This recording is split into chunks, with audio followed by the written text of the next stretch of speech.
Welcome back to Behavioral Finance and FinTech. I'm Andy Kim, your Dr. Finance, and this week is going to be my last week of lecture to you guys in this semester. Next week we're going to have a guest speaker, special guest speaker, Mr. Hwan-Guk Kang, a famous YouTuber about quantitative trading. 할 수 있다 퀀트 투자, and then 하면 된다 퀀트 투자. He published couple of books, best-selling book in Korea about the quant investment, right? And then some of the exchange students may wonder, oh, isn't he only, Korean speaking only? Don't worry. He can speak German, he can speak English. I mean, he used to work for Kotra, which is a trading agency for Korean government, like helping the, companies, small companies, exporting into Europe. So he was working in Frankfurt, and he grew up in Frankfurt, actually. So German and English and whatever language. So that's why I'm inviting him, so that he could speak and give a guest lecture in English. Yes. So I hope you like that. And then, our final exam is going to cover everything that we learned throughout the semester. So the quantitative trading ideas, right, which he covers, will be overlapping a lot with what we learned in the beginning of the semester. All right, good. Now, the week after will be the presentation week, by which you would have to upload your YouTube presentation and then share the link, right? Share the link on the iCampus. I'm going to open up I'm going to write a post on that, so that on the notification board, you just have to post everything, and then everybody can watch everybody else's YouTube video, and then give some comments and questions and things like that. I will also address some questions and comments, but you guys can do it mutually. So the more questions and the more comments you give, I give you more participation grade. Let's keep it more active, right? And then pick on each other, attacking each other, fine, go ahead and do it. And if you can defend yourself, right, I'm going to also give you some plus grade for you guys, right? So I hope it's going to be more productive than destructive. Yes. And then it's going to be online over there. It's not in real time, but on the YouTube. So more comments and questions you get, your team gets upgraded more, right? More comments and questions you throw out to the other team, you also benefit yourself, not only yourself, but for yours, team-based, right? Team-based. So if you give questions and comments to other teams, your team will go up thanks to you. Okay, so make sure you participate. I mean, did I say personal participation grade? No, it's a team-based one. So your participation in this will add to your team's score. Okay, so team-based competition. Let's go. Right, that's gonna be a lot of fun. Anyway, so let's move down to this week's portion. We've been going through the irrational CEOs and rational investors model, because we have to fix certain party in the game as rational, as benchmark, and then the other party as irrational or crazy, right? And then with that, we've been going through the traits of CEOs, like CEO overconfidence and narcissism and kind of things. Next one is about what? Well, the question I ask you, okay, try to answer this one, right? Charging Bull, this is like a mecca for finance guys. Yeah, mecca, the mecca. You have to go there and then see it and touch it, right? If you're a banker or finance guys, right? Proud to go there and then see it over there. And the thing is, my question is, what's the most popular part of the statue? So that everybody wants to touch it, and then it became like shiny, right? Which part do you think it is, right? For example, if you go to Harvard University, there's a statue of Harvard, right? and there people like rub his what is that, tiptoe, right, shoes, right, because of the myth that if you touch it, your kids will go to Harvard, right? So many people do that, right? I did that too, right?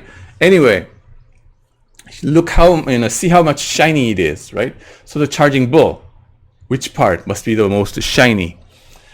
Well, my answer is the balls. Oh my God, right? Some people say it's nose and then horn. Yeah, fine, whatever part. But I say the balls, right? If you think like, oh, where's Andy Kim? It's so squishy. I don't know. It's like a Harvard professor or whatever. No, come on. There's a news article saying the tourists love to rub the bronze balls of Wall Street charging bull. They believe it gives good luck. So that was not only me. So many people were doing that. See how much shiny is that, right? Anyway, so why the balls, right? This part is called a testes. Anybody from Greece, right? Or testicles, testes. It's like a Greek word because all those medical words come from Hippocrates, the medicine, right? The discipline of medicine is about Greek. So the Greek words, this is testes, and the hormone that's popping up a lot more here, disproportionately more, is called testosterone, right? Of course, this testosterone is a male hormone that makes you more like a man instead of female, right? Male, female. There's sexual, how do you say? Dimorphism, right? 성적인 분화 in Korean terminology, right? And then male part, it's about testosterone, okay? Of course, the testosterone, the word, if you have a hard time pronouncing it, don't worry. T, you can just call it T. The American people also have a hard time pronouncing it because it's a Greek. Anyway, so don't worry, just call it T. High T, low T, right? Kind of things. And then it has a lot to do with the masculinity, right? So that's that. Testosterone and risk-taking. Well, this is the male hormone, and then a lot of people have been finding some interesting things about it. Female also have testosterone because those hormones pop out not only there but also other parts of your body, like brains, and then your neck or somewhere, and then the 겨드랑이 kind of things, right? So different places, but that is disproportionately more for testosterone. And then Nadler et al., right? The experiment, they find out that 140 male sample, right? And average 23. Half of them were treated with testosterone and the other half got placebo. Each person ran 17 rounds of simulated trading, and they knew the intrinsic value of the stock, and then they can freely choose how many shares to buy or sell at what price. But given that you know the intrinsic value of the shares, right? How much, at what price would you trade? Okay? The guy with more testosterone turned out to be more aggressive. The traders with testosterone treatment were trading more frequently, and called for prices significantly higher than true value, driving up the price, the bubble, and made the stock price move more volatile. Okay? So that's what is directly related to testosterone, right? And then the risk preference a lot of your risk preference seem to be determined prenatally, right? When you are in the womb of your mom, right? Cronquist and friends, right? They look at the Swedish data. The thing is, I have to show you this interesting part of it. The thing is, when you are, if you look at your fingers, right? If you look at your fingers, you can tell how much testosterone you got compared to others, I guess, relatively speaking. The thing is, the fingers need to have symmetry between centered around these two have to be symmetric, okay, biologically. But if your if you get higher testosterone level, especially when you are in the womb of your mom, right? When you are a fetus. For example, your mom got stressed up so much, maybe she fought with your father, so like that, right? Or 고부간의 갈등 is like your mom-in-law and her, right, were fighting, or whatever stressful situation environmentally, right? So she had to struggle. Then what happens is that internally her body will be full of testosterone, okay? And that affects your testosterone level, and then the finger over here, the fourth digit, grows longer. Okay? So your finger tells a lot. 바로 이 손 안에 이 소리다. So it's like if this finger is longer than this finger that very much, then you are more of a risk taker. And then John Coates, right? John Coates of Cambridge had a research about this.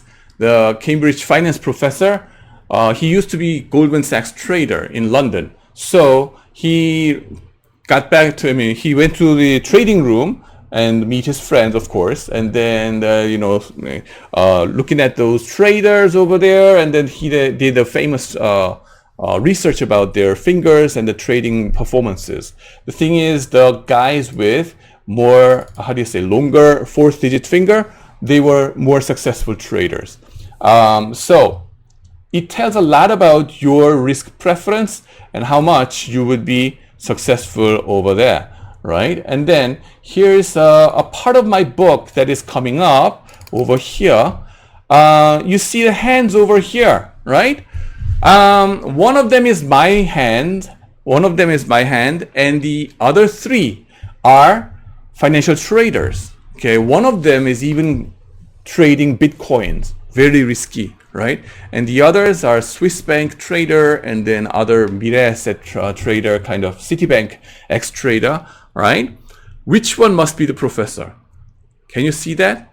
Well, you just have to look at the ratio between the second digit and fourth digit finger. Fourth digit a lot longer, fourth digit a lot longer, fourth digit a lot longer. Whereas, they're almost the same anyway. So you can see my finger over here, right? And lo and behold, it biologically, it tells a lot. It tells a lot, okay? That's coming up in my book. Anyway, some of you questioned, asked me whether I would be, publishing in English. Yeah, I hope so. Yeah, I will try it, but yeah, publishing in Korean book was also troublesome. How do you say? Daunting task enough, right? Exhausted so much. So let's see. Let me see how many people like my book or not. Anyway, so that's that. The finger tells a lot. And then Henry Cronquist of University of Miami has a interesting idea, and his research paper is about the twin studies, right? If you look at, he was interested in this twin studies because not identical twin, but the fraternal twins, 이란성 쌍둥이s of girls, right? You can think about two different pairs of twins. One is girl-girl twin, and then the other is a girl-boy twins, right? So in which case, right? In which case, the girl will have more testosterone exposure. Obviously, part B over here, because throughout the 10 months period, this girl will be exposed to the testosterone level of this boy, right? Supposed to have a testosterone a lot more than this one, right? So if you compare this girl and that girl, right? What they found is that these girls tend to be more risk-taking, participating in the stock market and trade more frequently, okay? Those testosterone affects your trading behavior. Very informative, right? What does it have to do with our fintech industry kind of things? Your biological data, right? Biometric data, hands kind of things. Very informative, right? Yeah, testosterone, good, but how would you measure it for real world traders and for real world CEOs? And that in large numbers is a big challenge, right? So for, tens of 100 people, do sampling like this, is okay, but what about the CEOs, right? Extremely busy guys or girls, right? Busy persons, right?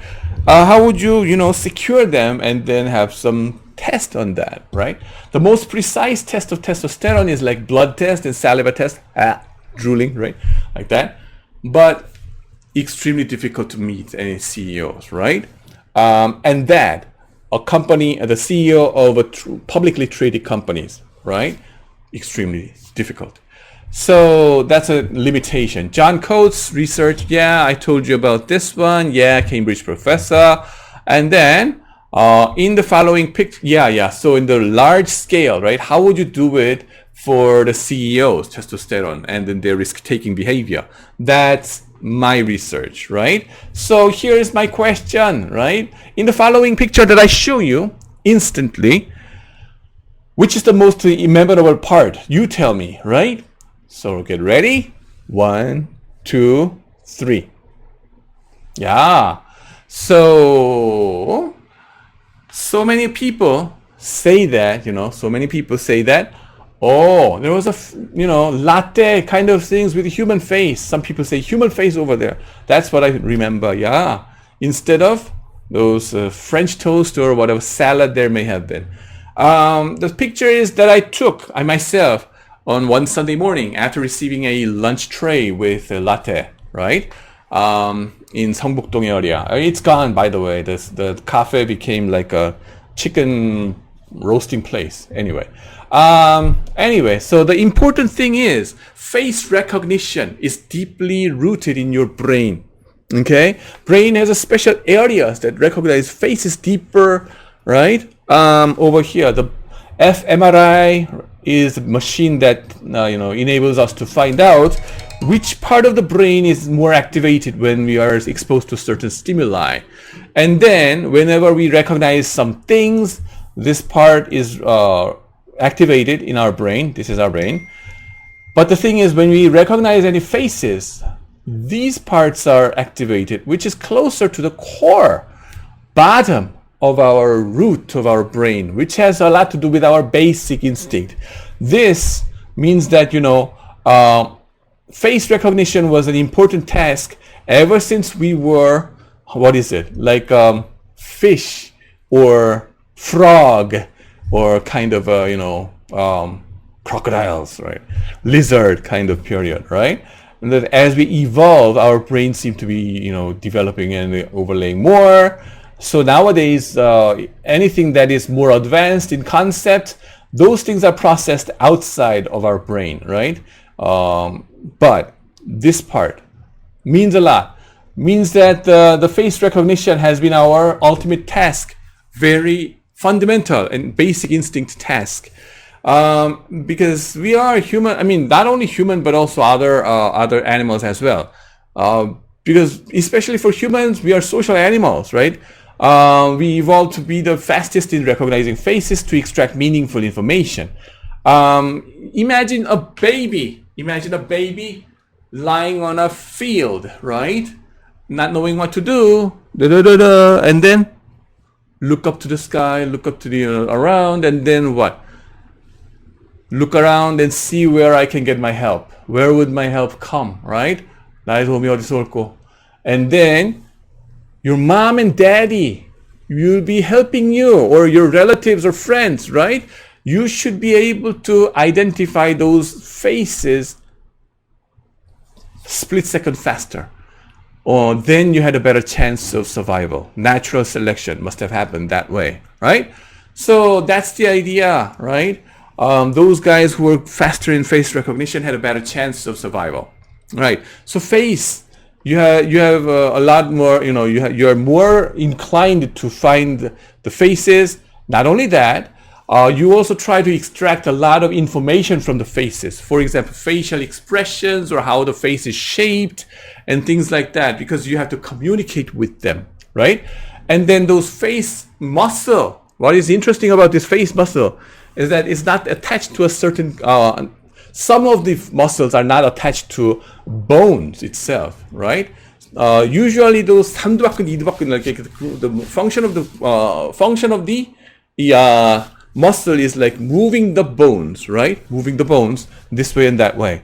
But the facial expression related muscles, they are not necessarily tied to or destination. Their purpose is not to move the jaws too much like this, but even with this fixed bones, different facial expression carries different information,